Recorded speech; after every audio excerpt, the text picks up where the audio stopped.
Kalau kamu benar-benar ingin berjumpa dengan Tuhanmu, ada satu jalan yang lebih cepat, yaitu lewat kematian. Iya.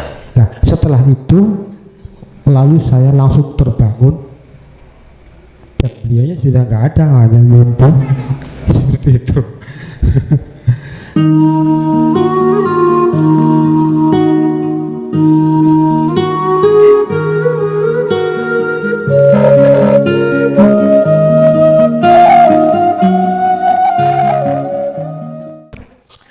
Bismillahirrahmanirrahim. Alhamdulillahilladzi arsala rasulahu bil huda wa dinil haq liyudhhirahu 'ala dini kullih walau karihal kafirun. Asyhadu an la ilaha illallah wa asyhadu anna Muhammadan 'abduhu wa rasuluh. Allahumma salli wa sallim wa barik alaihi wa ala alihi wa ashabihi ajmain, amma ba'du.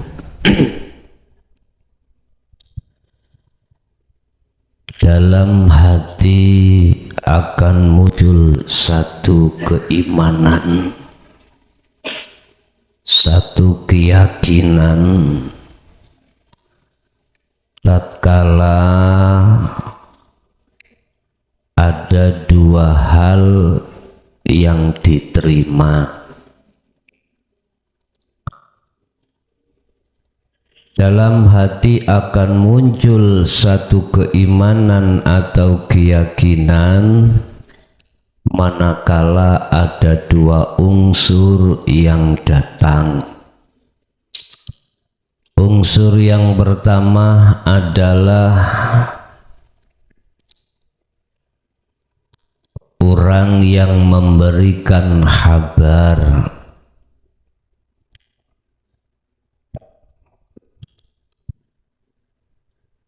Unsur yang kedua adalah sesuatu yang dibawa oleh mundir atau orang yang membawa kabar. Bahasa syariat, pertama adanya utusan atau disebut rasul. Yang kedua, sesuatu yang dibawa rasul, yaitu ajaran. Dua unsur inilah umat manusia dalam hatinya akan memunculkan satu keyakinan atau keimanan. Rasul membawa kabar atau ajaran yang isinya adalah hidup itu Allah. Amantu iman sapa ingsun billahi kelawan Allah. Status Rasul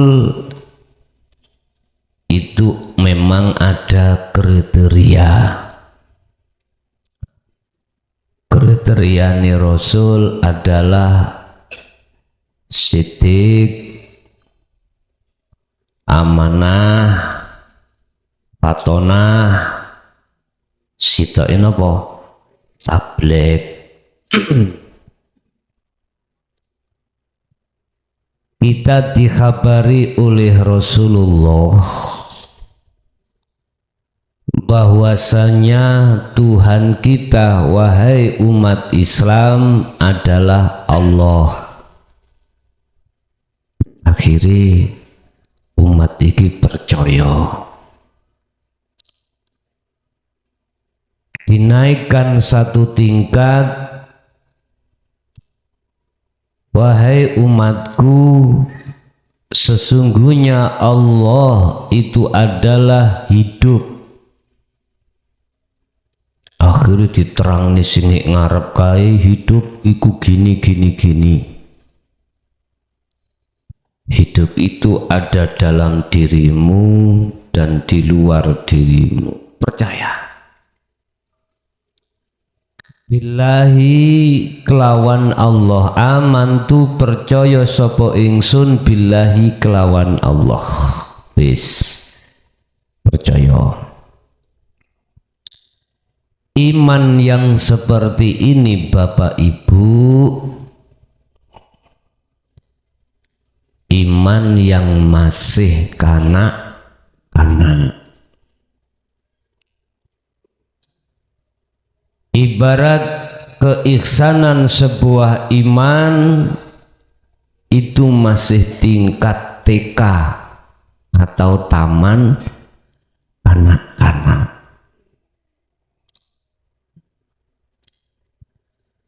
Sekarang kita harus meningkatkan keimanan yang keimanan asalnya itu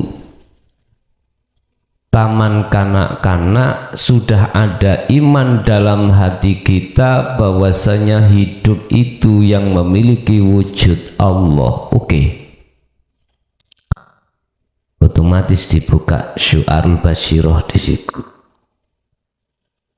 Buktikan kalau hidup itu Allah, berarti kita harus liqa'uhu, harus bertemu terhadap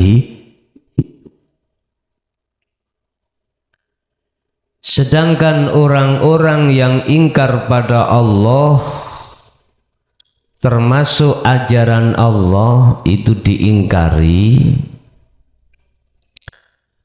mereka tersebut akan mengingkari atas kebenaran bisa bertemunya terhadap Allah di dunia ini.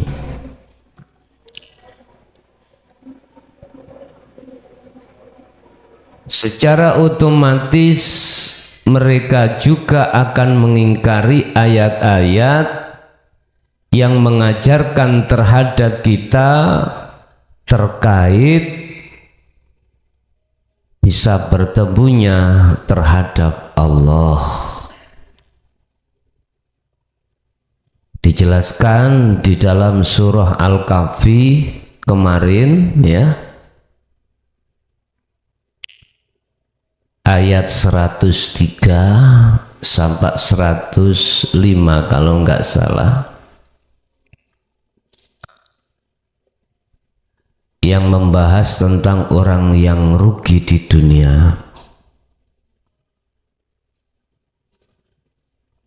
Mereka di samping mengingkari atas ayat-ayat Allah, ajaran Allah yang mendidik tentang hati untuk melepaskan dari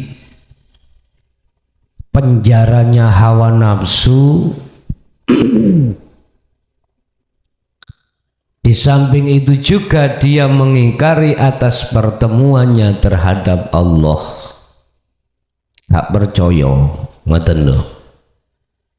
Ingkari maksudnya dia tidak percaya kalau bisa bertemu terhadap Allah, atau bisa dikatakan gak percaya kalau bisa makrifat pada Allah. Ra percaya.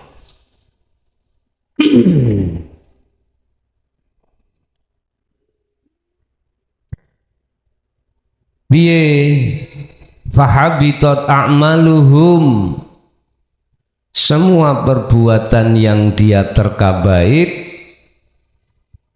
itu ditolak oleh Allah Subhanahu wa ta'ala. Gak percaya. Mengenai pada malam hari ini terkait masalah bab iman ya. Pertama adalah iman billahi kelawan Allah.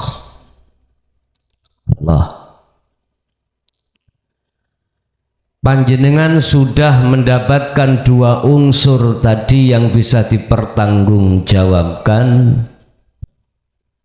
Untuk selanjutnya Anda harus membuktikan betul Dalam hatiku yakin kalau hidup itu Allah, langkah berikutnya Anda harus bertemu terhadap Allah. Liqaihi, harus bertemu Allah. Bagaimana caranya kita bertemu terhadap Allah? Kita kembali kepada ajaran Allah di dalam surat Al-Kahfi itu. Pertama adalah kita harus falyamal amalan sholihan. Hati kita harus melakukan uzlah, sebab dengan uzlah itulah nanti akan mengikis habis perkara-perkara yang menutupi hatimu, yang asalnya Allah itu gaib menjadi Allah itu nyata. Kedua, wala yusrik bi ibadati rabbi ahada. Ketika Anda menjalankan sesuatu apapun, di tengah-tengah uzlah itu hatimu tidak boleh untuk menyekutukan Allah. Artinya awakmu harus lekas melepaskan dalam hatimu atas keakuan makhluk yang berperan, atas keakuan makhluk yang segala-galanya. Ini syarat harga mati yang harus kau lakukan nanti. Yes. Saya hanya memberikan modal perjalanan sangumu untuk bisa sampai pada Allah di situ nanti. Yes. Wa malaikatihi, lan malaikate Allah. Kita beriman terhadap malaikat Allah, konteksnya yang bagaimana? Konteksnya yang bagaimana? Iman yang dimaksud itu. An Abi Hurairah qala kana Rasulullah sallallahu alaihi wasallam yauman barizan linnasi fa'tahu rajulun faqala ya Rasulullah ma al imanu, qala Rasulullah an tu'minu billahi wa malaikati wa kutubihi wa liqaihi wa rasulihi wa tu'min billahil akhir. HR Bukhari Muslim, dari syarah kitab Muslim. Suatu saat Rasulullah itu didatangi oleh seorang laki-laki, yang orang laki-laki itu adalah malaikat utusan Allah, bertanya. Pakola mongko takon sapa rajul, ya Rasulullah, ma utawi apa iku al imanu iman. Ya Rasulullah, utusan Allah Muhammad, apa yang disebut iman itu? Qala jawab sapa Rasulullah, antu'minu billahi. Antuk minu yento iman sopo siro billahi kelawan Allah, wa malaikatihi lan malaikate Allah, wa kutubihi lan biro-biro kitabe Allah, wa kitabihi lan biro-biro kitabe Allah. Iki malaikat takon. Yang disebut iman kepada Allah adalah hati bisa makrifat pada Allah. Titik. Berarti hati tidak boleh menyembah menghadap kepada nama, ya. Hati juga tidak boleh menyembah terhadap zatnya. Tapi hati harus menyembah terhadapku, kata Allah, hati harus menyembah aku. Jangan kau sembah namaku, jangan kau sembah zatku, tapi sembahlah aku. Berarti kalimat aku itu posisinya Anda di akad. Kalau di akad sudah tidak ada siapa. Wa malaikatihi lan malaikate Allah.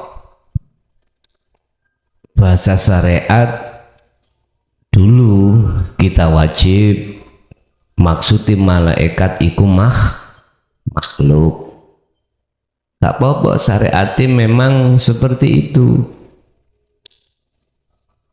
Tetapi hakikatnya yang dimaksud malaikat adalah hidup.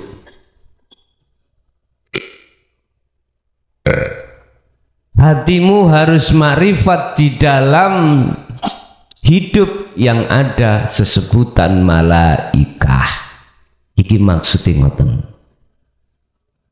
Piye carane ketika saat Anda diletakkan di makom mukasyafah biar menjadi kasaf maknawi, hatimu jangan melihat malaikat makhluk, tapi hatimu harus melihat malaikat itu dari sisi hidup. Sisi hidup. Kau harus percaya bahwasanya semua yang berperan itu adalah hidup, bukan seongkok makhluk yang disebut malaikat. Enggak jauh berbeda dengan apa pada malam hari ini.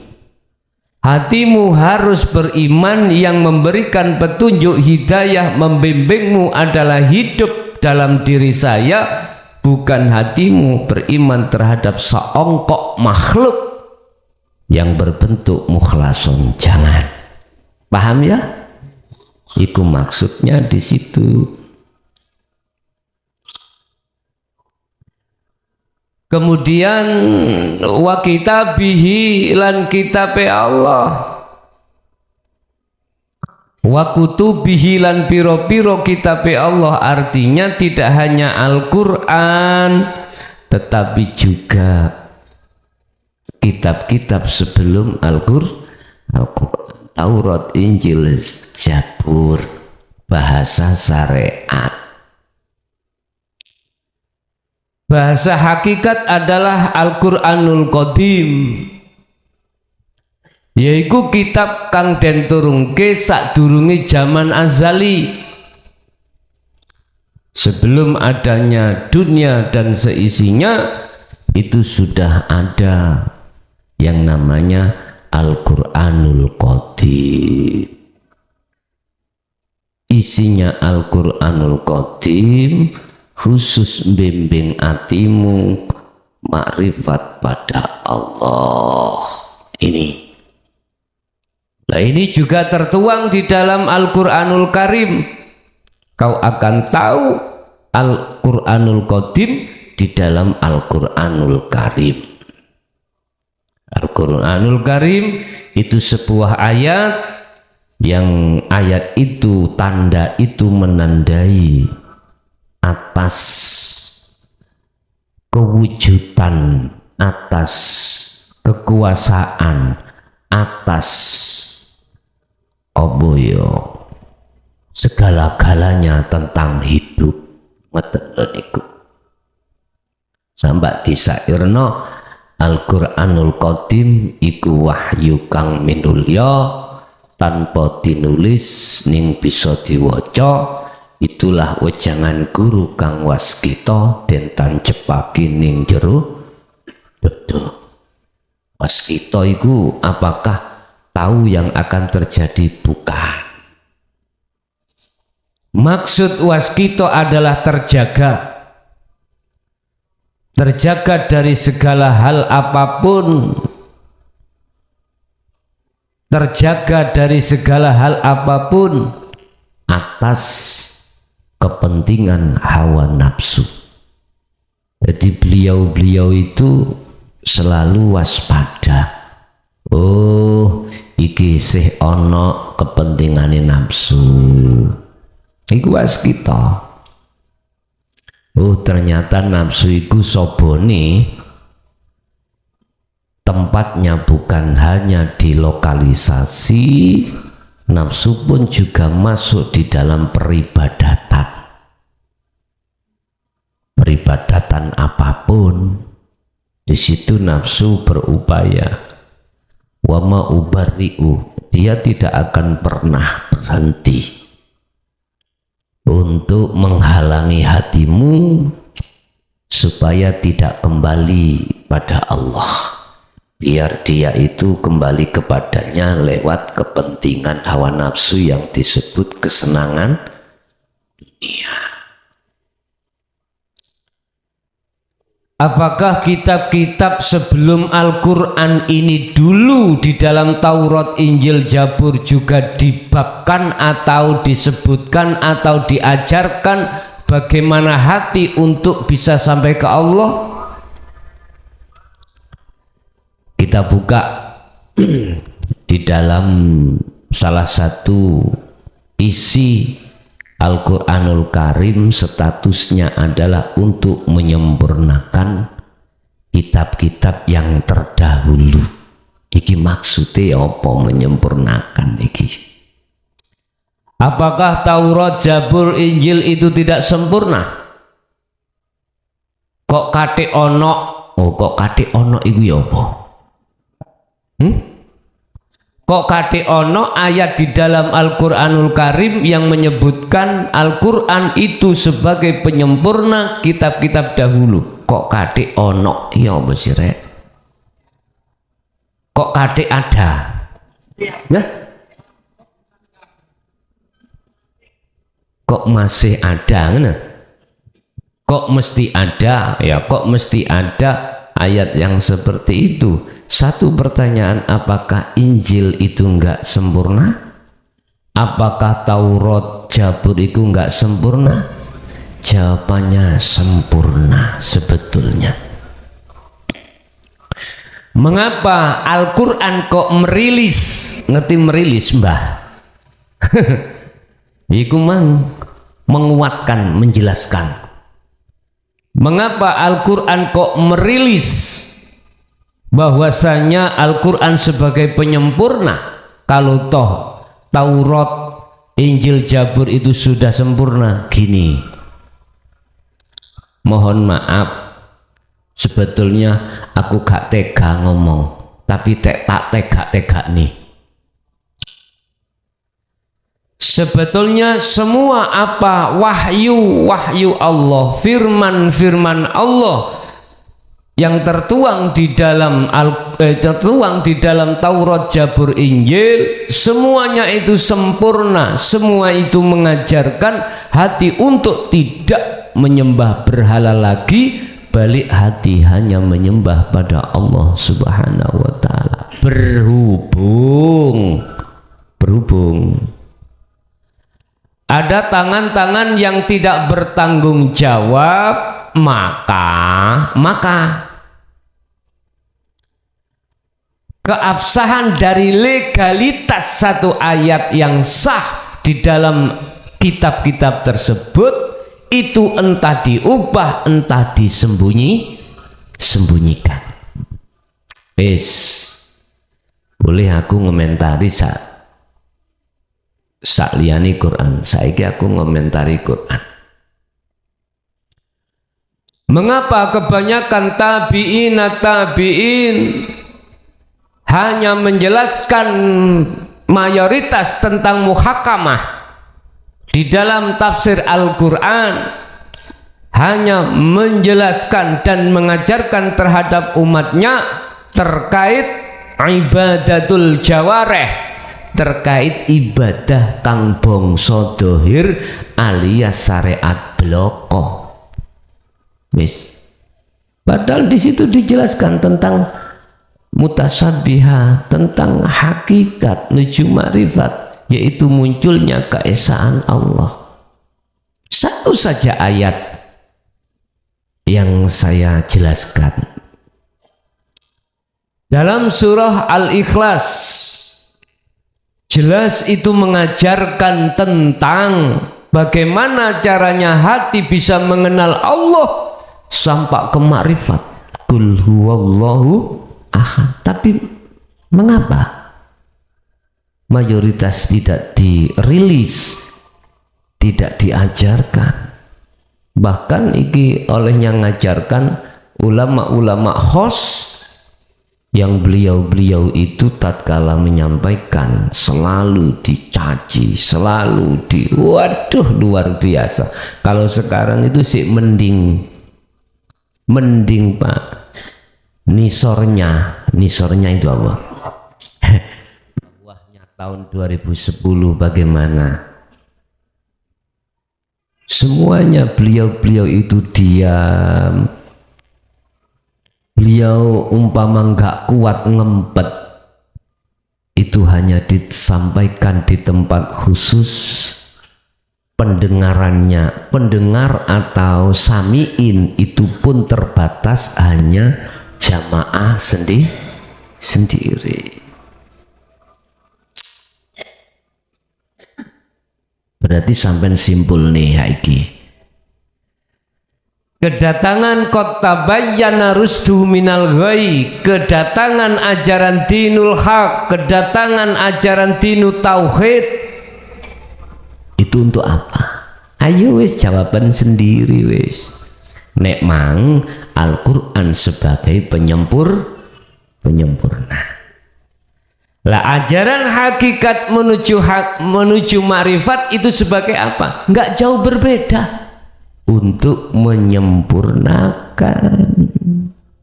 Gak percaya? Dialah hidup yang mengutus utusannya dengan membawa bil huda wa dinil haq, yang tujuannya liyudhirahu ala dini kulli, untuk mensucikan agama kita yang bermasalah.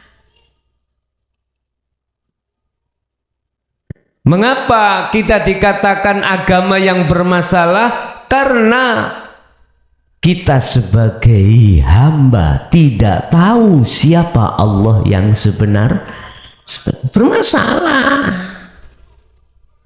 Maka disempurnakanlah lewat hakikat makrifat itu. Paham ya?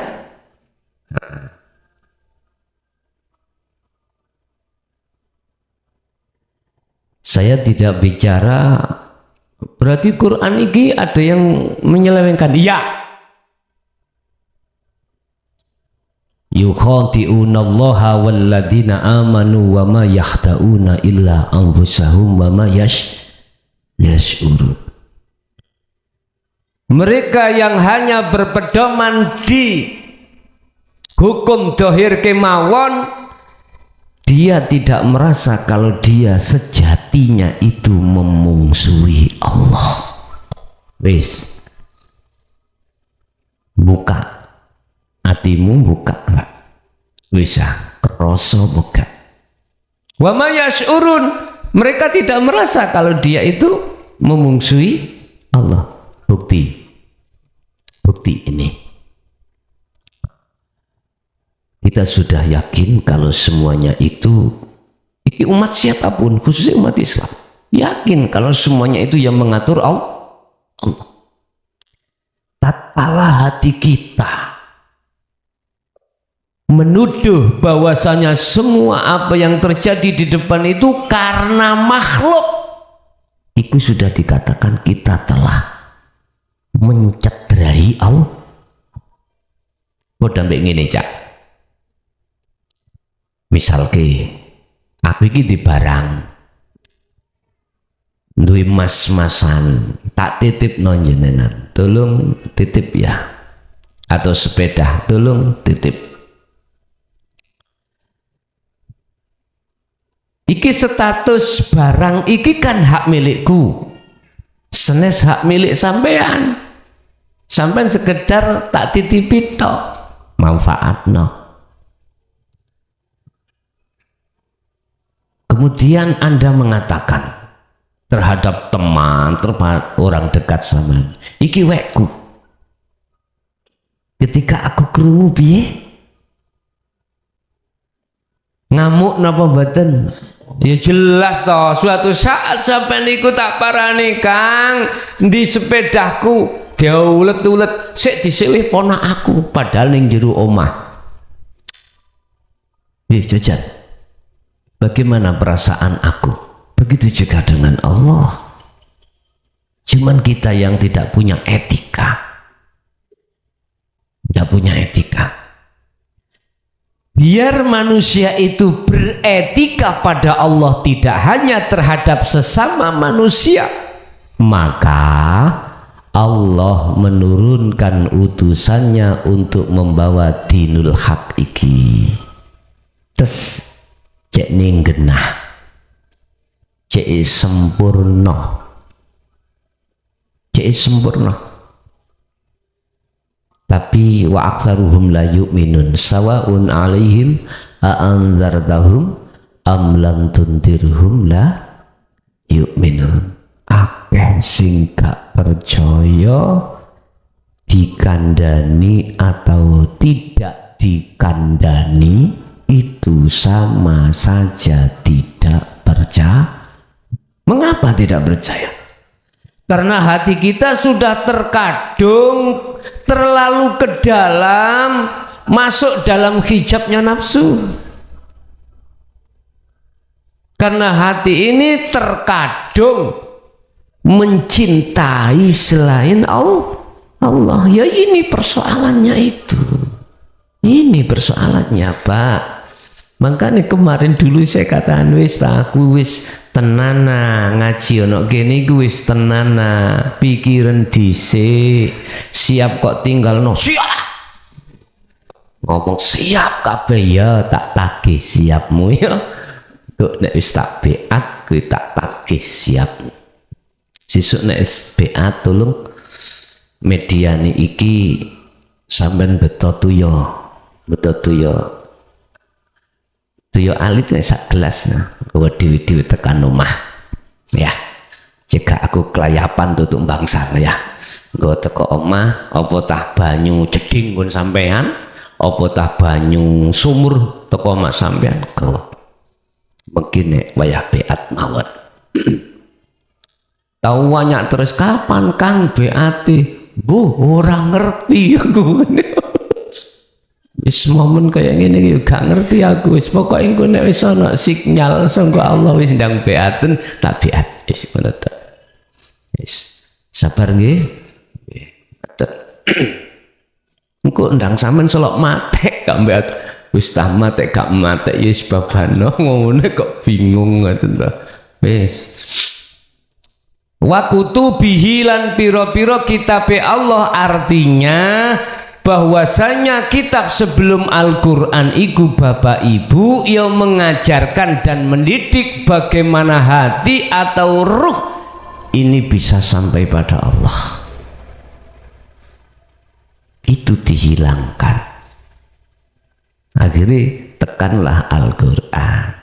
Al-Quran juga begitu, sudah tertuang komplit, tertuang sampai makrifat Allah ini tertuang. Jadi ada indikasi pengkerdilan, ada indikasi pernyataan bahwasannya ajaran hakikat itu dikategorikan ajaran sesat. Sudah banyak stigma dari mereka yang tidak bertanggung jawab. Saya katakan tidak bertanggung jawab itu apa? Males atine itu untuk sampai pada Allah karena kadung seneng gembul ambek hawa nafsu. Hawa nafsu pinter Pak. Bahkan dijelaskan dalam satu makalah mungkin. Nek kiai tingkatane nafsu ya dadi kiai. Nek santri ya dadi santri. paling ndek iya sing nggodha ya ndek lho ngono lho. Waduh, subhanallah. Makanya saya katakan jauh sebelumnya, ingat nafsu atau iblis itu tidak hanya sobo. Sensen sobo itu. Sobo itu bertempat berkeliaran hanya di lokalisasi saja, tapi dia juga di dalam masjid, di majelis taklim, mriku. Wis. Wa rusulihi lan utusane Allah. Maksudnya utusane Allah di sini apapun secara syariat kabeh makhluk iku utusan Allah.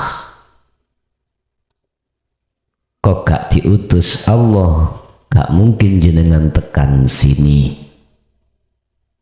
Lah, iman yang dimaksud warusulihi iki secara hakikat iku ya apa? Hatimu harus makrifat terhadap hidup di situ. Harus secara fisik, secara zahir iku Muhammadur Rasulullah. Secara zahir makhluk iku diutus oleh hidup. Tapi secara batin hatimu harus makrifat, melihat, musyahadah terhadap hidup tersebut. Wal yaumil akhir, maksudnya dino akhir iki sing ya apa? Ono awal, ono akhir. Gusti Allah utawa hidup iku ya awal, ya akhir. Konteks dalam syariat yang disebut sebagai yaumil akhir, dino akhir itu adalah di hari kiamat. Yauma yub'atsu, hari di mana orang-orang itu dikeluarkan dari kubur dan mereka dimintai pertanggungjawaban. Dino kiamat. Apa dino kiamat itu? Hari di mana seluruhnya tidak mempunyai hak untuk hidup kecuali Allah. Iki konteks secara syariat, berarti selain Allah tidak hidup. Nek prosesi dino kiamat iku Gusti Allah ngongkon malaikat Israfil yang membawa selompretan ketiga, 3 selompretan pertama pret iku matekno kabeh makhluk kecuali Allah dan Israfil. Selompretan kedua pret, kandang kok rame, ono ngomong pret kok kandang rame, ono jeneng kayak pret ah mriki. Oh, sepurone sing akeh. Israfil mati. Banjur Gusti Allah nguripno Israfil. Banjur Israfil kongkon nyerempet ketiga yang terakhir untuk menghidupkan yauma yub'ats, menghidupkan seluruh umat manusia siaret di tangi maneh. Wis, kita membahasnya adalah yang hidup kecuali Allah. Hakikate yaumul qiyamah iku dimana di dalam hatimu terjadi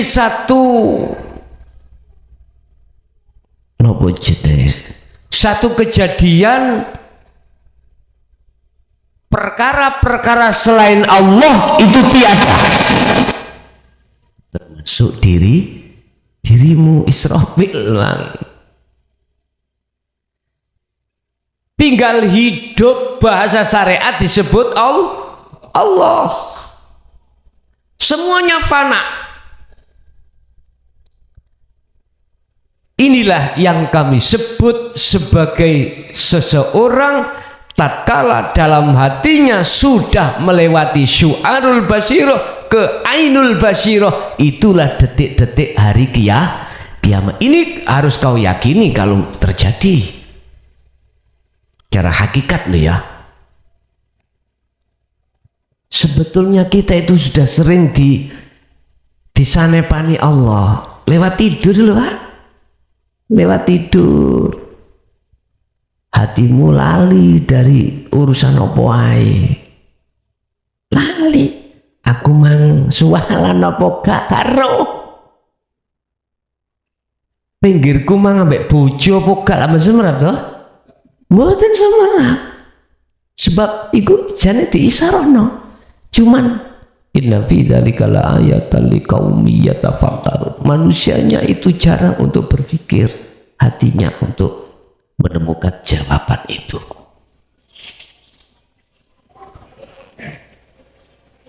Jadi yaumil akhir, dino kiamat, hakikate adalah ketika saat hati melakukan satu perjalanan suci ke barat, duduk kerasakti lo ya,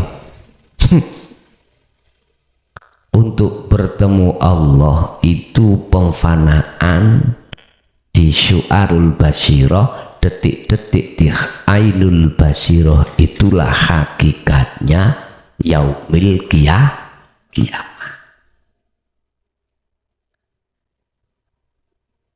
Anda dipaksa Allah untuk percaya kalau itu terjadi dalam diri Anda. Bentuk paksaane Allah dalam hatimu supaya percaya, Anda pasti akan melakukan uzlah. Itulah. Kalau Anda nggak percaya, nggak mungkin melakukan uzlah. Yes. Selanjutnya adalah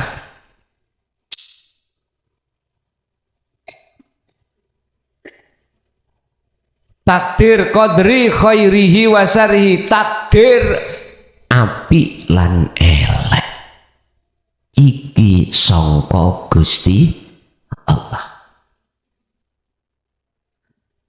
Artinya secara syariat kita pasti akan dihadapkan Allah sebuah takdir baik qobdi maupun pasti. Pasti manusia akan menghadapi kondisi takdir. Kalau takdir itu sangka Allah, takdir itu sangka Allah, wis wong Islam syariat percaya. Cuman di situ ada yang perlu kami garis bawahi dari pernyataan di dalam hukum syariat. Apa? Nek api iku sangka Allah, nek elek teko nafsunya sendiri. Iki yang perlu kami tegaskan nanti. Padahal bil qadri khairihi wa syarrihi iku kabeh minallah secara hakikat. Loh, Anda jangan mensalahkan sisi syariat, karena syariat memutuskan satu putusan itu berdasarkan ijtihadul ulama, mufakat ulama, yang sekarang kita sebut sebagai bahsul masail. Bahsul masail iku memutuskan satu hukum atas dasar musyawarah yang muqabbalah, yang referensinya itu berbagai macam kitab yang bersumber dari berbagai madhab.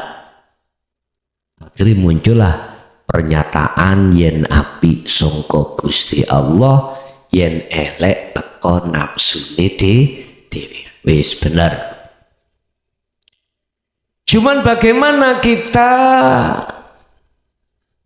meyakini, mengiman bahwasanya apik lan elek iku sangka Allah.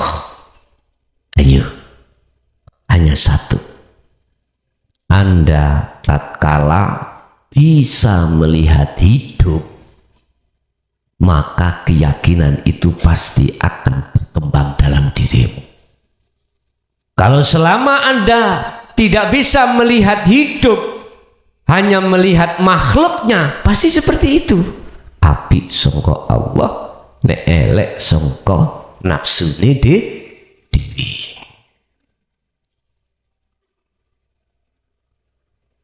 Bapak Ibu, Islam datang itu untuk menjadi rahmah, tidak pemarah. Islam datang itu hakikate golek bolo, orang golek mungsuh. Slogane iku rahmatan lil alamin. Slogane. Loh, bagaimana Islam datang di tengah-tengah umat manusia dan di situ bisa menjadi rahmat? Lah ini. Yo, kita jangan ngomong dari sudut pandang syariat tok. Nek sudut pandang syariat tok, yo ngene iki poso-poso ana wong buka warung mesti muring-muring kan. Allahu Akbar, bakar.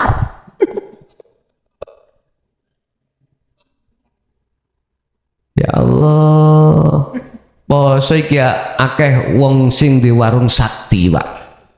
Sakti. Ya apa gak sakti? Ana wong mangan, ana sikile gak ana ndas.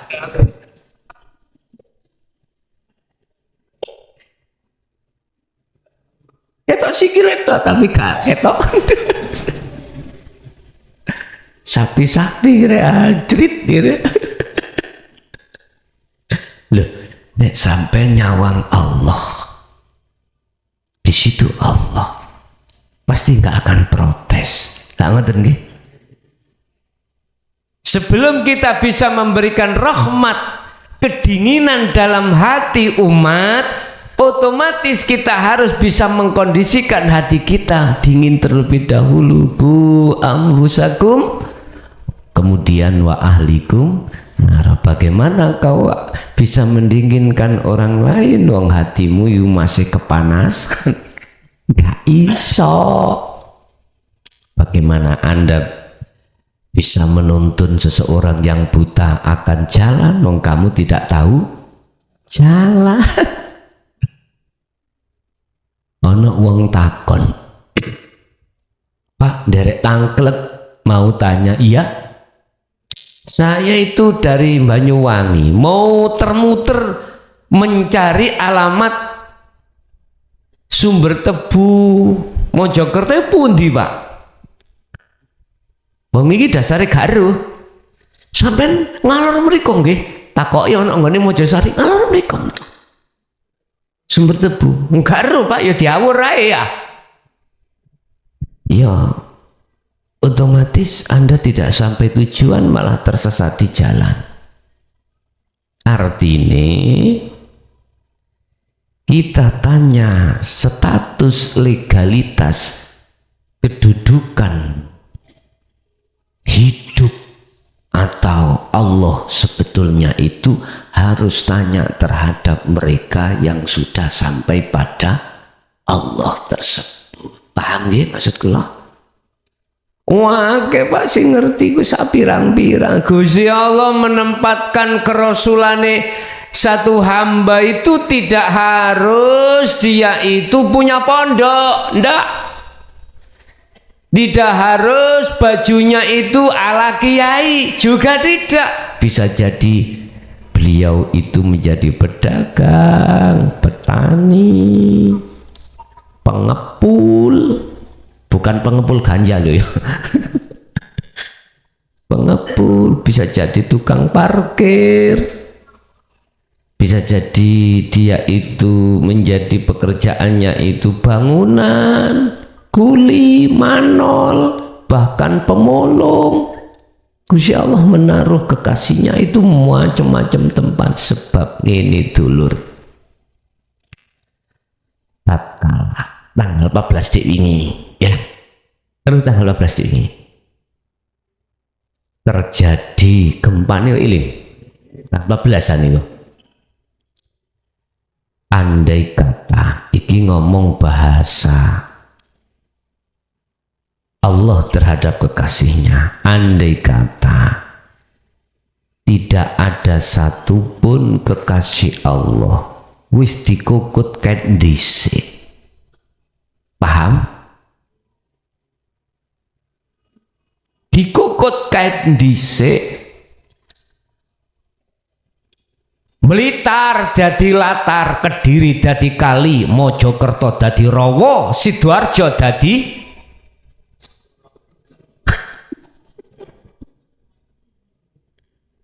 antek. Lu tenang, alasan mek situ Allah, karena masih ada kekasihku yang selalu ke aku. Tak tundoni dhisik, tak tundoni dhisik. Tapi kita justru mencemooh terhadap beliau-beliau itu, kebanyakan mencemooh, padahal jasanya luar biasa. Nek delok ceritane kejawen, Pak. Apa para wali-wali iku kok ya dincepno pesisir lor.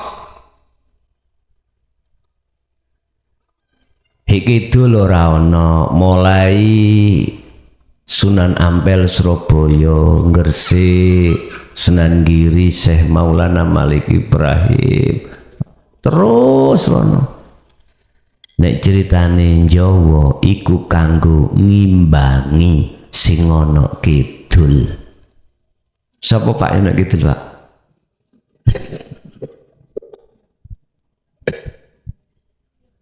Umpama ditaruhno kidul jomplang, Pak, jomplang ditereh kono iku supaya imbang. Mbok nek mari ngono ngalih ya gak ngerti aku.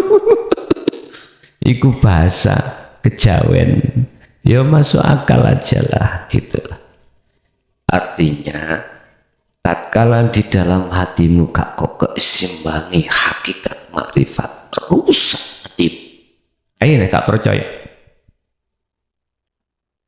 Rusake ati iku bukan kok iya jasate iki nyenuk terus mboten. Ngerti? Rusake ati iku adalah ati iki bersinggungan terus menerus wayu min bitoguti. Lho niki lho rusake ati. Nek gak percaya, wis engko ayah, nek sampean pun tak biat khusus pemula, terus berlaku 4 perkara. Bandingno sadurunge sebelum Anda mengenal ajaran Allah dan mengamalkan ini, dan sesudahnya hati ketika menghadapi kondisi dunia apapun dalam rumah tangga, piye bedane? Engko sampean rasakno engko. Apakah lebih nyaman? Apakah justru malah ati iki rusak pada Allah? Wis sampean anu dhewe engko. Sampean timang-timang sendiri. Aku yakin dengan adanya ajaran dinul haq dalam hatimu dan kau lakukan itu untuk menyeimbangkan syariatmu. Engkau akhiri ketika hakikatmu menghadapi syariat itu, ayep, ora munting. Suatu saat pasti kau dihadapkan takdir Allah gak enak dalam rumah tangga. Kalau pesene Allah iki kok gejoki terus ajaran dinul haq, aku yakin Anda tidak goyah. Ndak. gak akan terpengaruh dengan situasi di luar. Di luar itu berarti di luar hakikat, di luar musyahadah. Gak akan. Seperti halnya tidak terpengaruhnya ikan ketika saat hidup di air laut, walaupun airnya itu asin, dia pun tidak mengalami satu keasinan. Tidak. Seperti itu nanti. Makanya Rasulullah dawuh iku dunya iku ibarate air laut. Semakin kau minum tidak menjadikan habis dahagamu, malah kurang semakin dahaga. Siapapun panjenengan. Kalau hati tidak ada teken hakul yakin, tidak ada teken hakikat makrifat, semakin hatimu didatangkan Allah perkara kemuliaan, perkara kepangkatan, perkara kemewahan dunia, itu tidak kunjung berhenti di situ. Pasti kau akan terus tidak merasa puas, terus menerus sampai mati. Itu pasti. Makanya aja heran Pak, umpama jenengan mari melaku bisnis dodolan tempe, ngoten ya. Oh wapi sedina niku entek sekilo. Misalnya delene entek sekilo, habis sekilo. Kok cepet habis? Otomatis Anda pingin 2 kilo. Sing pesen tambah wakeh. Wah, bahkan sedina iku sak pintal. Niku tawarus Gusti Allah nggih. Ngelontorno wis pasti sampean tidak ada puasnya. Gak mungkin sekilo cukup digemangan anak bojo sedina ngulu wancar. Wis gawe gak tak tambahi taek sumpah lho, aku mergake tau ngalami dhewe. Tahu Pak dodol sandal kula niki wis njene ya wis digaris Gusti Allah nang gunung. Waktu kula wonten Kediri Sumbersari niku wong jenenge kula niki bapak wis gak duwe, tinggal mbok rasa hati pingin mandiri, gak jagakno kiriman nang wong tua. Eling-eling mbok iku wis tuwek Pak. Ya Allah, adik kari loro cara pendidikan durung mari, wis ditinggal bapak. Abah wis mboten enten tahun 90. Aku sebagai dulur tuwek, ya apa ya ngene. Sampak kula dikuliahno gak gelem iku persoalane ada 2 alasan. Siji, nek ngene kuliah niku UNER, kemudian dikon ngalih nang ngene IAIN biyen yo. Gak gelem gara-gara jero kelas yo ana wong wedok. Nggih, bukannya aku gak seneng mbek wong wedok, enggak. Alasan pertama iku wong kecil iku mesti ana pondok gembul arek lanang terus sampak ngono kuwi Kang Dim yo wis awakmu kuliah sesuai dengan jurusanmu apa kedokteran, ya wis diteleh UNER. Gembul sak ruangan ambek arek wedok-wedok Pak, sumpah lho. Kene aku kuno wedok, mburine wedok tok. Iku gak nyaman. Siji gak nyamane aku mikir mbok wis tuwek terus ya apa engko biayane lah ngoten nggih. Sampak kula nanti dodol pelembungan. Nggih. Nanti dodol pelembungan. Wis aku gak kerasan Kang. Sebab ya apa nar wedoke? Ngono aku alasan, padahal asine alasan yang kuat sakno wong tuwa. Akhirnya dikon ngalih nang IAIN. Ya ngono padha. Gembul arek wedok ning krudungan. Wis akhir karepmu ya apa? Wis culno aku, saenakku dhewe, tak ngambil keputusan dhewe. Wis akhirnya lepas dodol sandal. Dodol sandal itu yang ngono Pak, ya Allah. Bar cara sekolah nang diniyah iku mau mulih duhur kanca-kanca padha istirahat turu, kula mboten beto sandal niki kula kiterni ning kampung-kampung. Kaitane nggo sak kodi. Sak lusin iki lho Pak, sak lusin isi 12. Nguniku entek Pak. Waduh, ya apa iki? Terus aku ngomong nanggone sing pengepul sandal Mojokerto mriki. Oh, ngono iku berarti cocok sampean Kak ngiri. Wis. Pun wis telas Pak. Sandangan yo telas tapi diutang. Kula nggih seneng mergake ono janjine.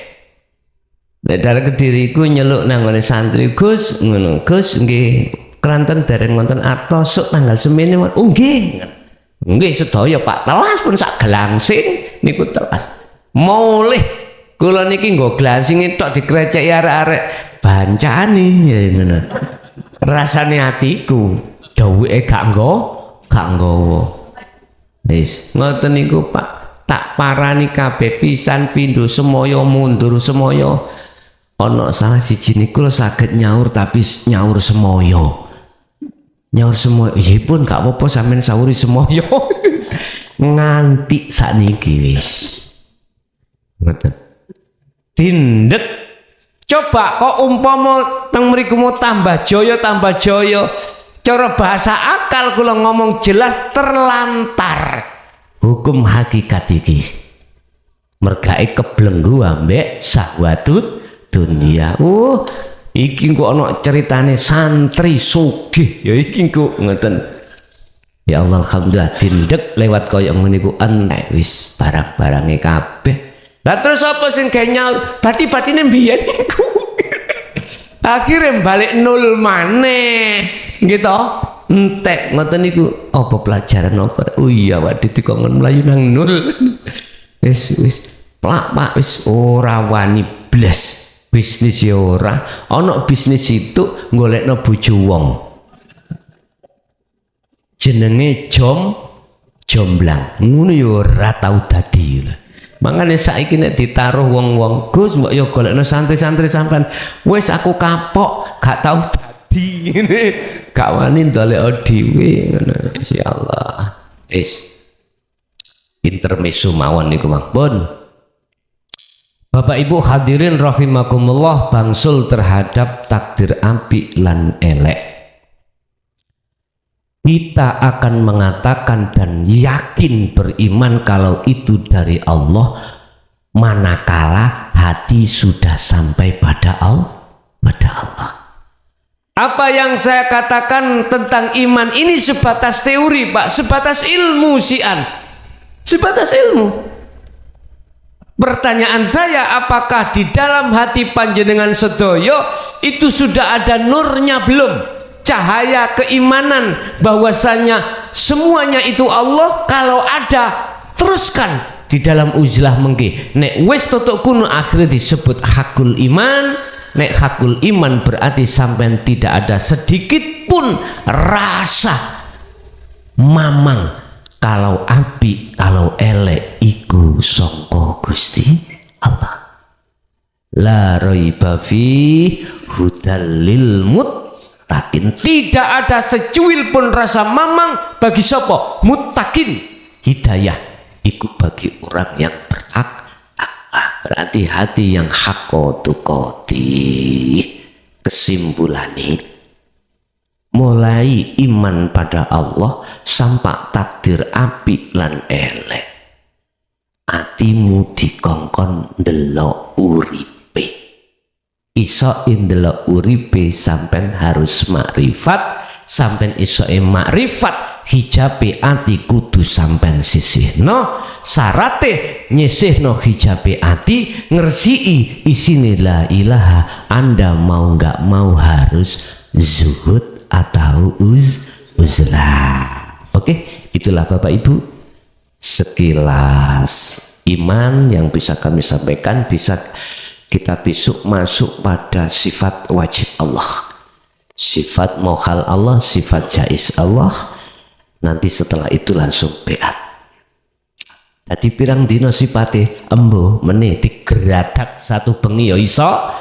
Yang jelas minimal kurang 1 hari saya kasih tahu tentang baiat itu. Ngoten nggih. Bon, ada yang bertanya, kami persilakan. Monggo.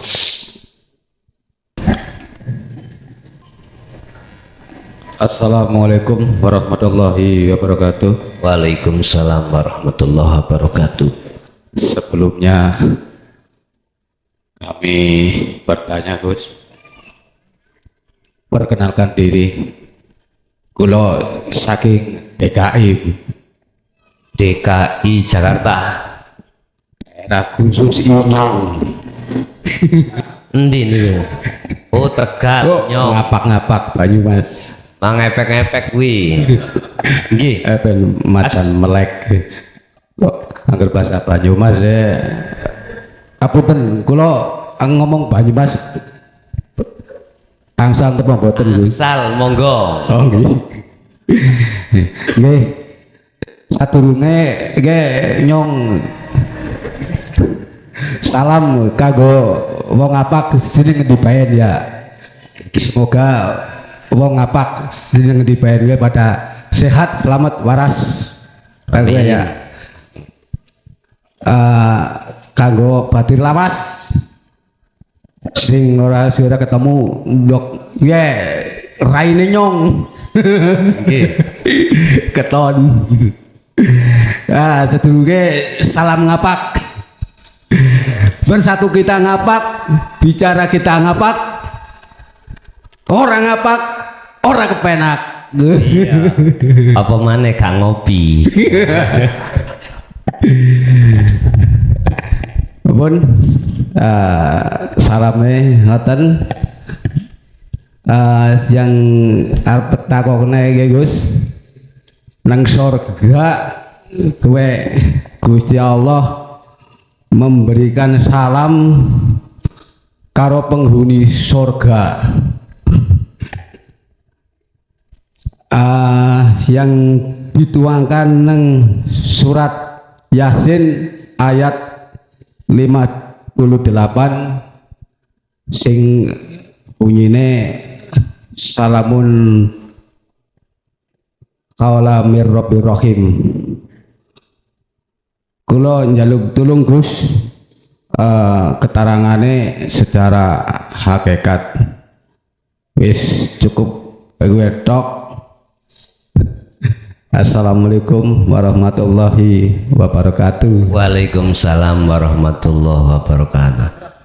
Nyong matur suwun. Iya. Nggih, salam kagem sedaya dulur ning Tegal, Banyumas. Suwi ora jamu pisan godhong waru. Suwi ora temu pisan kuwi kok tambah lemu. Ya, hampir berapa tahun kita nggak jumpa. Dulu ada di Tegal kita bisa kasih tausiah. Ya, mriko saged damel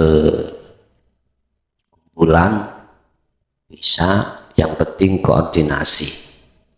Saya tidak berani membuka cabang dalam setiap daerah, nggak berani. Kalau toh di situ tidak ada perkumpulan di situ. Yang kedua, kalau tidak diminta saya nggak berani.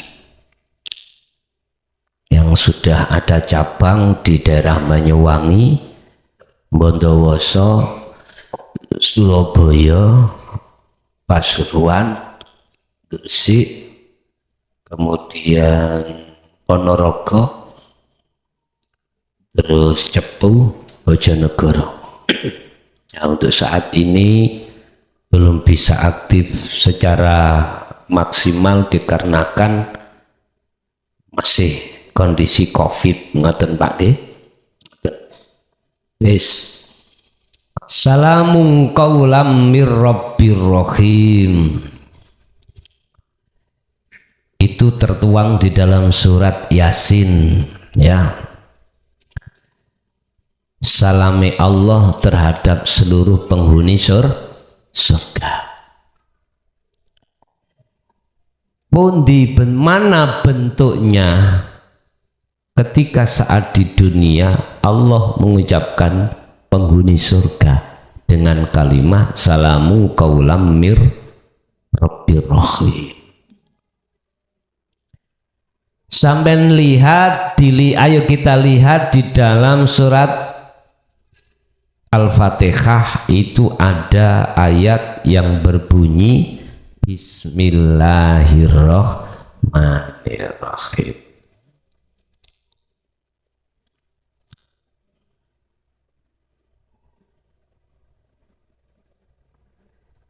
Mana Yasin salamu qaulam mir rabbir rahim. Ar-Rahman itu hal-hal kasih sayang Allah yang bersifatkan duniawiyah atau jasad, kebutuhan jasad. Seluruh umat manusia ini di dunia pasti mendapatkan Ar-Rahman, pasti. Karena apa? Karena Ar-Rahman ini hanya kebutuhan ma'isyatu dunya, kebutuhan kehidupan dunia. Allah kasih itu. Bahwa Islam, bahwa ghairul Islam pasti dikasih. Tetapi Ar-Rahim ya, Ar-Rahim hanya diberikan terhadap hamba yang beriman. Itu maksudnya Ar-Rahim itu hanya diberikan pada hati seseorang yang sudah sampai makrifat pada Allah.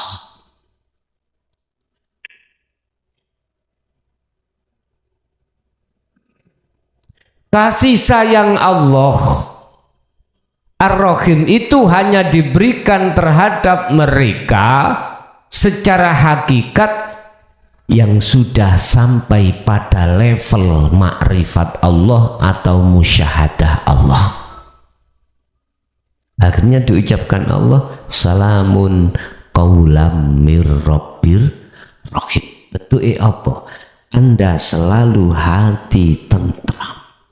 Anda selalu ditarik Allah di dalam musyahadah sehingga hati bisa sampai pada Allah sekalipun nafsu sebelumnya itu telah mengejar-ngejarmu. Rahime Allah diberikan terhadap dirimu yang dirimu sudah mau meng-welcome ajaran Allah dan beramal. Inilah yang kami maksud dulu dalam bab masalah calon kekasih Allah, kemudian kekasih Allah. Sebelum jadi kekasih itu jadi calon. Siapakah tanda-tanda hakikati calon kekasih Allah itu? Pertama, tatkala Allah memberikan satu undang-undang dalam undang-undang hati, akhlak ilahiyah, dia ngerespon. Bahasa ayat, mereka telah menerima wejangan-wejangan Allah yang bernafaskan hukum hakikat.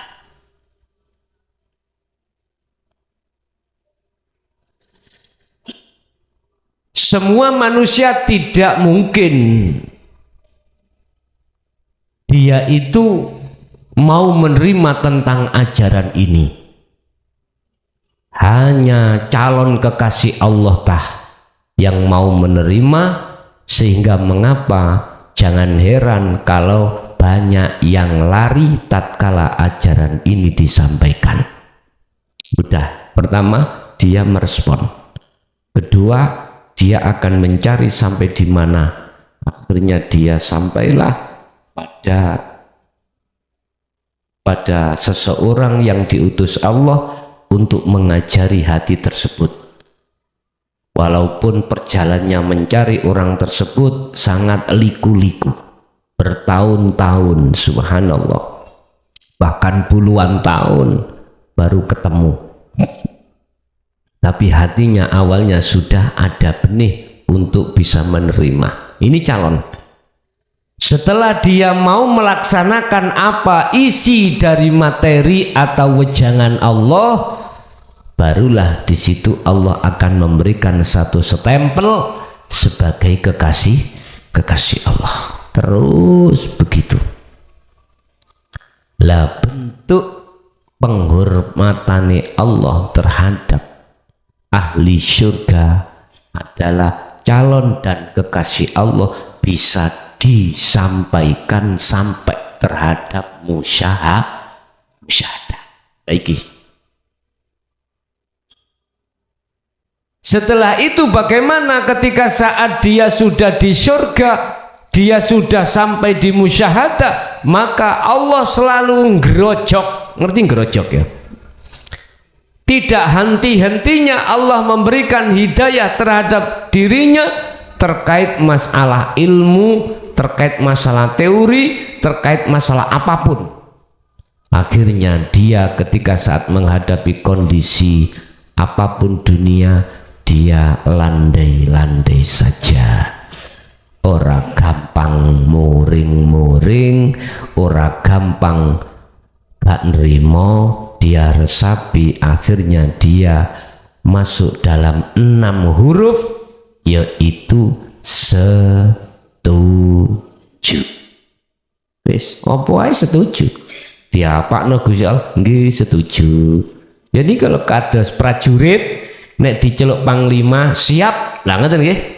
Siap salah, siap sembarang kalir, siap. Gak ono barang gak siap. Siap. Wis, ikulah. Jadi penghormatannya Allah terhadap dirimu bentuknya adalah hatimu selalu diberikan satu kedamaian,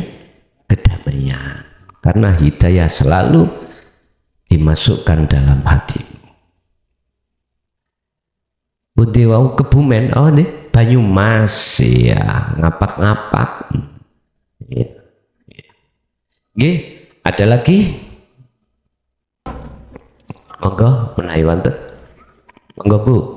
Assalamualaikum warahmatullahi wabarakatuh. Waalaikumsalam warahmatullahi wabarakatuh. Dari keterangan Gus tadi, saya sedikit menyimpulkan, satu, ketika trompet pertama ditiup, semua para ahli kubur bertebaran.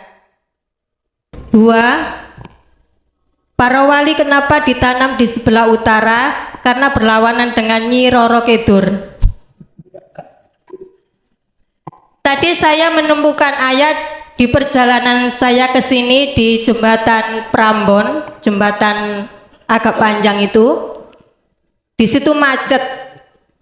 Suami minta kembali untuk mencari musola agar bisa terawih. Saya minta lanjut, udah lanjut aja. Ngene kabeh kehendake Gusti Allah kula ngeten. Ternyata di situ ada mobil besar yang malang kelintas jalan. Ada apa di situ? Ternyata ada hewan yang seperti laror. Ini yang tersangkut di tubuh saya tadi, tak bawa. Tadi juga masih hidup, nyampe di sini kok mati. Hewan laler. Seperti laron tapi bukan laron. Oh, laron. Iya. Kaper. Iya. Di situ bau banyak sekali dan ternyata di tengah-tengah yang tadi katanya di arah utara itu para wali, di selatan itu Nyi Roro Kidul. Ternyata di tengah-tengah itu hanya separuh dari jembatan. Yang sebelah utara ini tebal sekali hewan yang tertindas mobil tadi, dan yang sebelah selatan ternyata kosong. Lah yang menjadi pertanyaan saya, kenapa hewan itu tadi kok bertebaran di tempat yang gelap? Kok gak di lampu yang terang? Biasanya hewan itu kan diterang. iya gitu. Udah gitu aja, mohon mutasabihannya diterangkan. Wassalamualaikum warahmatullahi wabarakatuh. Waalaikumsalam warahmatullahi wabarakatuh. Lawa iku nek metu awan apa bengi, Pak? Bengi nggih. Sifate awan padang, sifate bengi peteng. Lawa iku nek metu awan ndeladap, tapi nek metu bengi cetha. Gak jauh berbeda dengan yang jenengan maksud. Wis. Siapa di antara jamaah dulu atau sekarang yang pernah masuk gedung biskup? Roto palingo.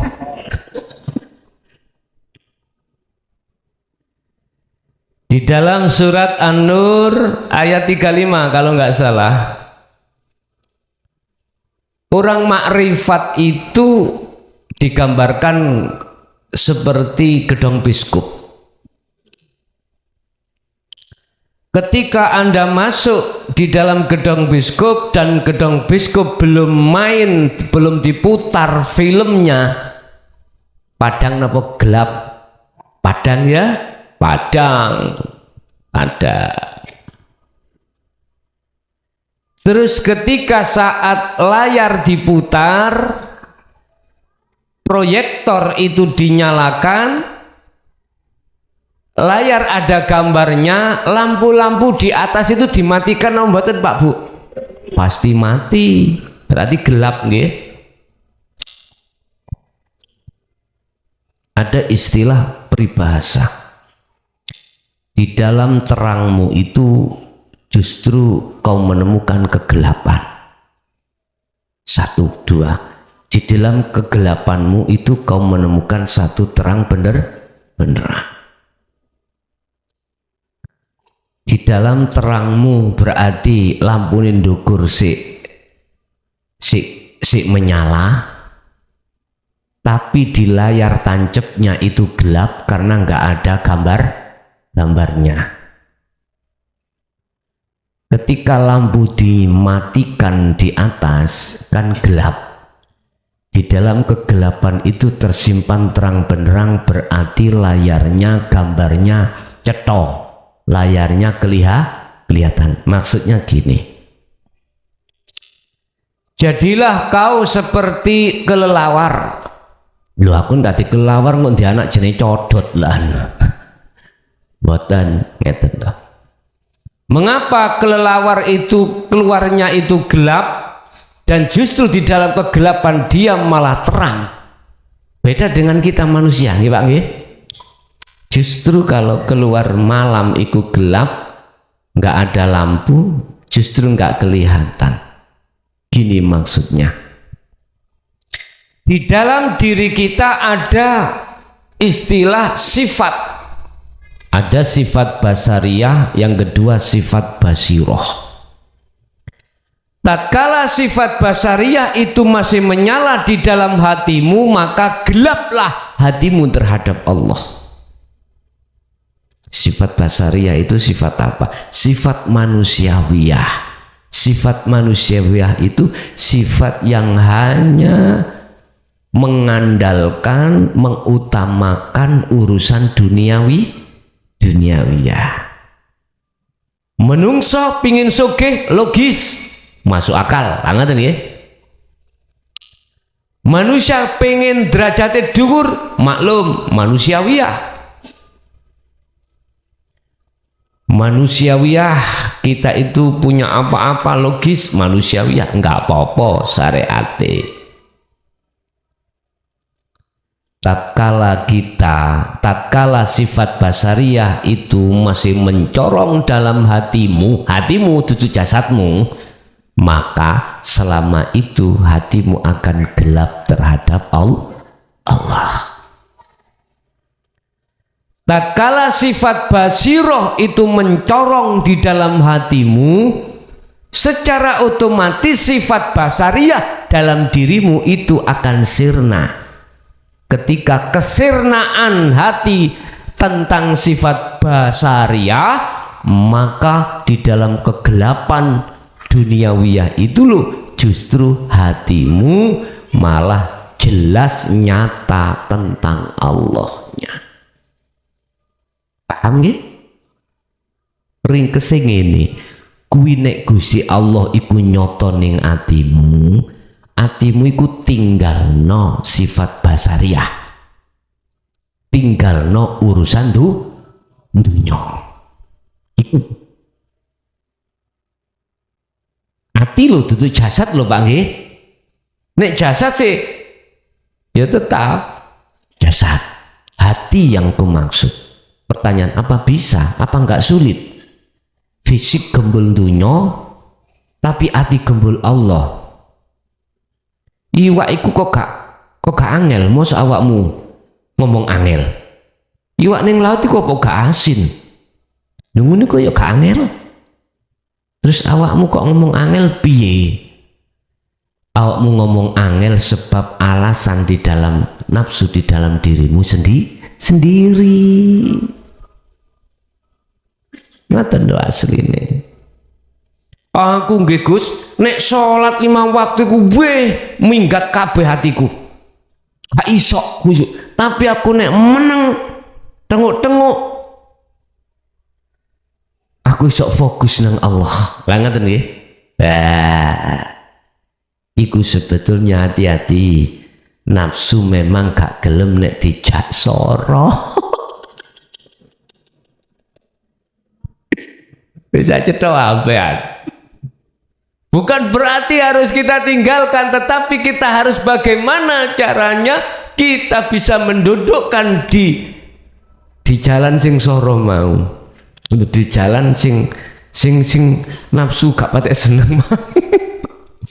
Ya wis sampean maknane dhewe lah. Jadi Bu, maknane niku wau, mengapa hewan itu kok ono gelap, kok mestine kan umumnya kan ono terang.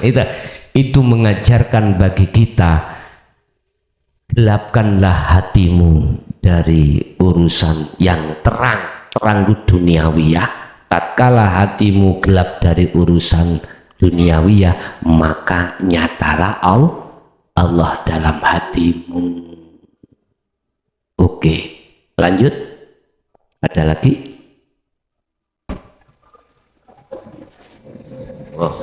Ora enek semute Gus. Assalamualaikum warahmatullahi wabarakatuh. Waalaikumsalam warahmatullahi wabarakatuh. Kok ana mburi ana njaba sing ana njero goleki. Monggo Kepada Rom dan seluruh yang dimuliakan Allah. Pertanyaannya berkenaan dengan mimpi semalam.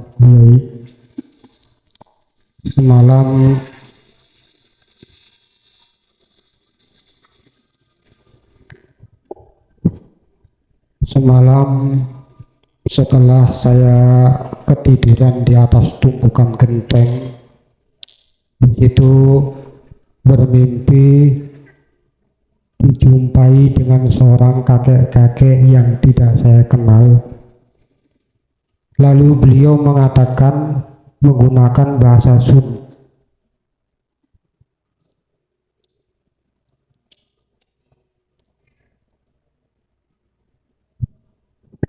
halo. Oke. Menggunakan bahasa Sunda. Nah, saya tidak paham dengan bahasa Sunda. Ini tadi saya muter-muter mencari orang Sunda, ketemu di Prambon.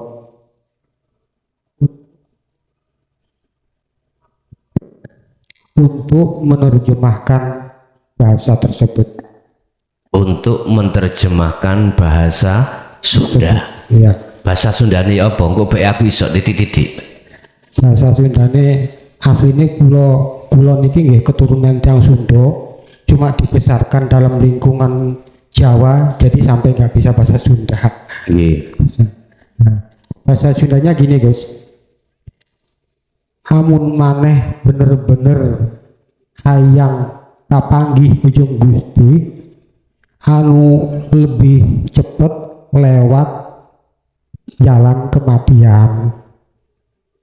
Kalau di bahasa Jawa kan, Bahasa Indonesiane napa? lek bahasa Indonesia ini ngeten ya. Kalau kamu benar-benar ingin berjumpa dengan Tuhanmu, ada satu jalan yang lebih cepat, yaitu lewat kematian. Iya. Nah, setelah itu lalu saya langsung terbangun dan beliaunya sudah nggak ada, hanya lumpuh seperti itu. Nah, ini salah satu pertanyaannya. Yang kedua, selama ini akal ini selalu menghalang, lalu menghalangi hati untuk masuk pada arena ketuhanan. Tapi setelah saya kemarin sharing-sharing dengan salah satu teman, di situ beliau mengatakan ada keterangan Imam Ibnu Athaillah dalam kitab Al-Hikamnya, kata beliau, yang bunyinya al-fikratu utawi pikir-pikir iku sirajul qalbu minangka dadi lambune hati. Jadi pikir-pikirnya akal ini merupakan lampu daripada hati. Nah, sementara selama ini akal saya ini sering mempengaruhi hati apabila hati mau masuk pada kudrah ilahiyah. Seperti itu ya. Mungkin hanya dua pertanyaan ini. Kalau tenggo wejangane kula akhiri, ihdinas siratal mustaqim. Wassalamualaikum warahmatullahi wabarakatuh. Waalaikumsalam warahmatullahi wabarakatuh. Bila kau ingin cepat bertemu Allah, jalan satu-satunya adalah kematian. Ini nanti nafsu akan masuk pada dirimu, yang nafsu akan membisikkan supaya kau lekas bunuh diri.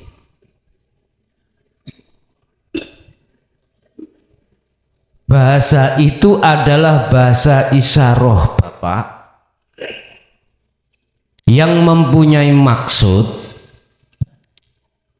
matikanlah sifat keakuanmu sebagai hamba yang segala-galanya, karena ini rantai yang halus dalam dirimu sehingga dirimu sampai kapanpun tidak akan bisa kunjung sampai bertemu Allah. Gak bisa. Dulu seingat saya pernah saya kasih materi rantai yang paling halus, ternyata keakuan pada dirimu.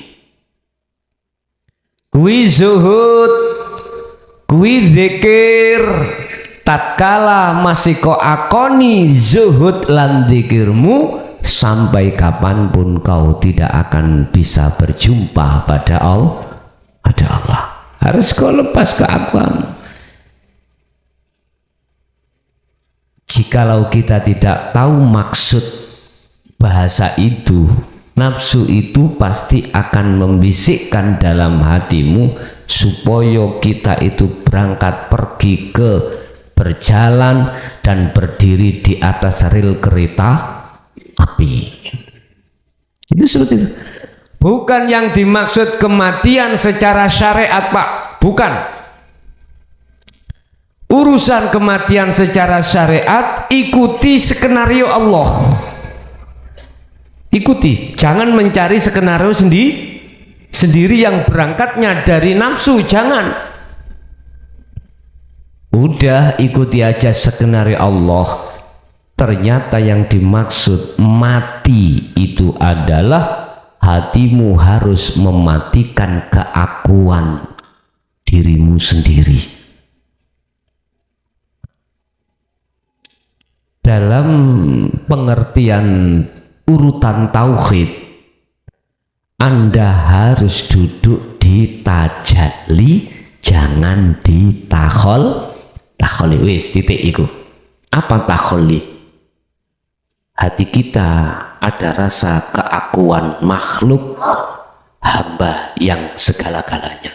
Contoh, iki ngaji. Hatiku ada pengakuan aku sing aweh tausiah, aku makhluk dalam hati. Iki berarti takholi. Kudu naik tahali untuk membersihkan atas keakuan hamba. Jenengan ngoten. Umpama iki suarane apa? Kucing. Loh, berarti hati harus mematikan keakuan makhluk dari suara kucing. Lewat tahali. Tahali ku isini zuhud. Loh, manakala dikatakan tajalli, hati ini menetapkan keakuan Allah. Berarti ku suarane Allah, bukan suaranya kucing. Anak. Oh, berarti sing aweh tausiah itu hidup, ya Allah iku. Ya, inilah yang ku maksud. Mesti cepet nih Kak Adik. Sing suwe ku kan leren mampir-mampir gitu Pak ya. Mampir-mampir teko Surabaya arep budal ngaji, mampir ning Kriyan mergawe ono langganan. Apa? Kopi pangku, es tebu pangku. Ayo Jakarta ngalar iki lho Pak, Mas. Wah sing dodol Pak. Jan lho, ayu lho. Aku ngene, emane nduk kuwi ayu-ayu dodol es tebu. Ternyata wis tak sapa gak seneng aku yang grangsang kok. Ya Allah, wis kadung mampir nang nggone kopi pangku dipangku ngono wis gak gelem ngalih wis. Ya ketunda mulia. Bahasa kita mohon maaf Gusti Allah iku nguji innama amwalukum wa auladukum wa azwajukum fitnah. Ketahuilah apa yang dihadapkan Allah terhadapmu yang bersifatkan kesenangan dunia itu adalah ujian. Sabar ujian. Yes. Ada di situ Pak. Jadi maksudnya mati bukan mati secara fisik, tapi mati secara hati. Hatimu harus duduk di tajalli telah mematikan takholi tadi. Iki bisa diterapkan di setiap saat dan waktu dan aktivitas apapun. Tapi ya ono resikone rek. Apa resikone ngene? Engko nek ati wis kadung tajalli nang Allah kadang-kadang nggih, tapi gak usah dadekno wedi sampean. Akal iku udah lepas, akhirnya aturan akal iki ilang. Umpama sampean ngarit iku mang wis gak ngerti apa sing sampean babat mau. Lah sampean gak usah wedi. Sampean nek wis pasrah total jenderal nang Allah, gak usah wedi. Itu yang pertama. Dua, tentang akal. Ibn Athaillah dalam kitab hikamnya itu menyebutkan ya, tentang masalah akal itu menjadi buah fikir dari sebuah hati. Engko dhisik iki maksudnya apa? Ngene Pak. Hati itu ada dua kategori. Ada kategori hati itu terprovokasi dengan akal. Ada hati itu juga justru menyetir akal. Gambarannya bagaimana? Gini Pak. Hati itu terprovokasi dengan akal, itu disebabkan antara akal dengan hati itu tidak ada filter yang disebut takwa, maka apapun yang diucapkan akal, hati itu mesti nganut. Akal ngomong, "Ti, iku suarane kucing." Berhubung hati gak ono takwa secara hakikat, mesti jawab, "Yo bener, iku suarane kucing." Akhirnya hati meyakini itu suara kucing. Ya itu tapi ada akal justru menjadi panjang tangan hati. Ada hati yang bagaimana? Hati yang memang betul-betul takwanya sudah jalan. Walaupun nafsu lo ya murui akal, kongkon ngomong nang ati iku suara kucing, hati pasti jawab, oga itu suarane Allah, iku kalamullah. Akhirnya akal ngomong, oh iya, nek gak ono urip, yo kucing gak iso ngomong. Akal ngomong, oh iya berarti sumber suara iku hakikati sangka Allah. Nah, iki akal sudah menjadi lemah, akal sudah menjadi setirani hati. Inilah biasanya orang-orang yang didudukkan di khawasul khawas. Ini ada lagi? Assalamualaikum warahmatullahi wabarakatuh. Waalaikumsalam warahmatullahi wabarakatuh. Saya mau tanya Gus,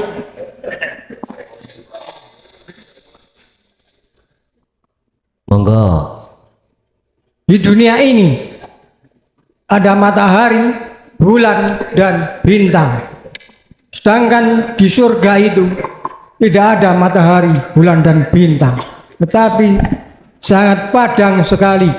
Padangnya berwarna putih. Rasanya sejuk, asri, nikmat untuk selama-lamanya. Yang saya tanyakan ialah, kenapa di surga itu kok tidak ada matahari, bulan, dan bintang seperti yang ada di dunia ini? Bagaimana menurut hakikatnya? Demikian Gus penjelasannya. Assalamualaikum warahmatullahi wabarakatuh. Waalaikumsalam warahmatullahi wabarakatuh. Kalau di dunia tatkala waktu siang, mengapa orang itu bisa melihat? Karena ada cahaya yang ditimbulkan dari matahari. Kalau malam, mengapa kita juga bisa melihat sesuatu? Karena di waktu malam ada rembulan atau ada lampu seperti ini. Cahaya matahari, cahaya yang ditimbulkan bulan, cahaya yang ditimbulkan oleh lampu-lampu di dunia ini hakikati iku tembung sanepan lan isaroh. Ini ayat semuanya Pak, ayat sebetulnya. Alam ini ayat sebetulnya ini. Wasyamsi waduhaha termasuk cahaya matahari. Terus ini menandai apa? Lah gitu loh. Wis jagat dunya. Ning akhirat mengapa tidak ada matahari seperti apa yang ada di dunia, tapi di situ kok iyo pada.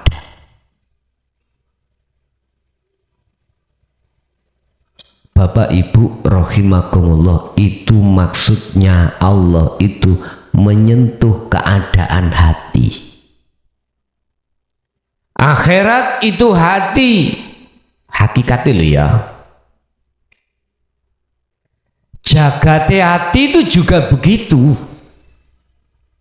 Tatkala tidak ada cahaya, maka hati itu akan gelap.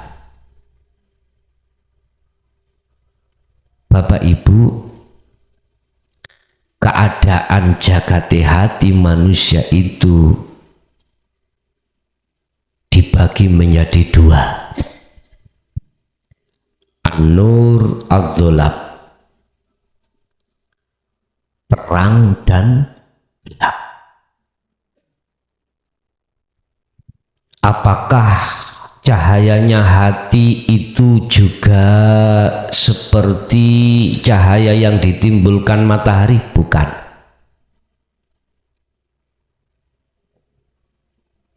Gelapnya hati itu apakah dikarenakan seperti dunia matahari tidak muncul?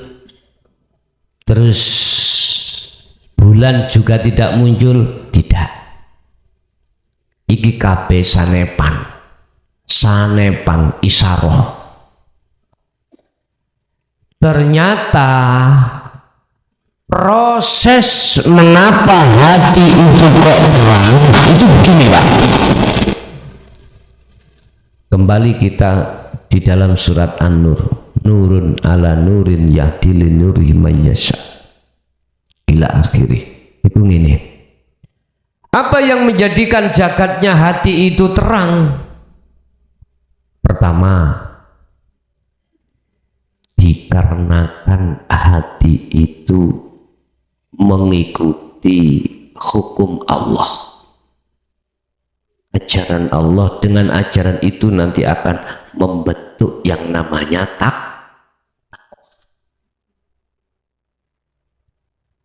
semakin besar hati itu melakukan ajaran Allah di dalam wadah namanya az-zikru, maka semakin teranglah, semakin apa bahasa Indonesia nih, semakin bercahayalah makrifat Allah dalam hatimu, otomatis semakin terang jagati hatimu. Tatkala hatimu tidak ada takwa, mengapa disebut hati yang gelap? Olehnya gelap di situ karena ada mendung. Yang mendung, awan hitam itu ditimbulkan dari nafsu kesenangan dunia. Umpama walaupun ini di siang hari, sinar matahari tertutup oleh awan yang tebal, aku yakin jagat dunia ini akan gelap. Ingat tahun berapa itu meletusnya Gunung Agung, ya, awan koyo bengi. Begitu juga dengan hati. Mestinya akhirat iku terang. Mengapa di situ kok jadi gelap? Karena kok gelapi sendiri hati kita, gelap dari urusan hati kita tergelapkan dikarenakan hati ini menyenangi urusan dunia. Itu mendung.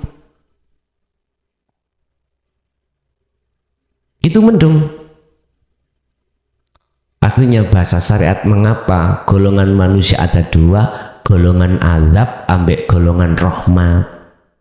Itulah yang gelap dan yang terang.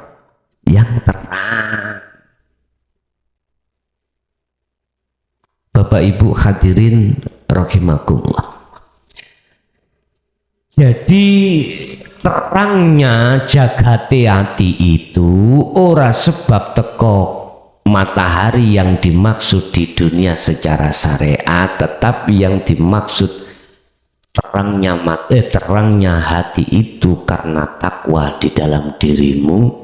Yang takwa itu berjalan lewat zikir itu, akhirnya hati menjadi terang benderang sampai dikatakan lauhil mahfud. Lauhil mahfud itu di ares langat nih cara bahasa syariat. Ternyata lauhil mahfud, tempat buku catatan itu di hatimu sendiri. Buku catatannya kang rupa irodah kekarepan yang Anda jalankan. Seperti contoh, Anda sebelum ke sini ada maksud kehendak dalam hati, ya ikut tulisanmu. Kalau sudah sampai di sini, itu takdirmu.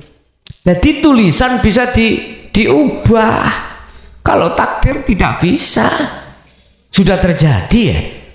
Kalau tulisan kekarepan bisa kau obah, mau kesini gak jadi karena anaknya sakit, akhirnya di rumah saja, dia hanya lewat YouTube loh. Berarti berubah. Mang wis ono tulisan mau ngaji nang Jaya Baru, tapi kok gak iso budal loh. Itu berarti tulisannya berubah. Lauhil mahfud ya ning atimu dhewe hakikate lho niki.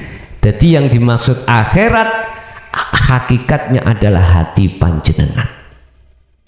Gelap dan terangnya tergantung ada takwa atau tidak di situ. Lagi cukup.